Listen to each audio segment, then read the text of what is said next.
വേണം. പ്രേമത്തിനെതിരായ നിർദ്ദയ വികാരത്തിൻ പ്രേരണകളെ തട്ടി മാറ്റുവാനല്ലേ പൊങ്ങി.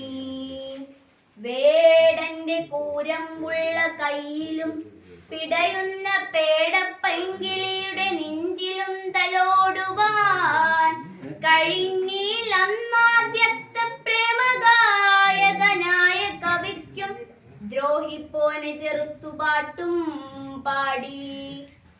കേൾപ്പുനാം ചരിത്രത്തിൽ, സംസ്കാര ചരിത്രത്തിൽ ആ പെരുമ്പറയുടെ ഉഗ്രമാമാജ്ഞാ ശബ്ദം പാവമാമൊരു ഗ്രാമ പെൺകിടാവിനെ രാജ്യപാലകൻ വഞ്ചിച്ചോരു രാഷ്ട്രീയ ചരിത്രത്തെ കാലത്തിനൊരു നാളും മായ്ക്കുവാൻ കഴിയാത്ത കാവ്യശില്പമായി വാർത്ത കാളിദാസനെ നോക്കൂ.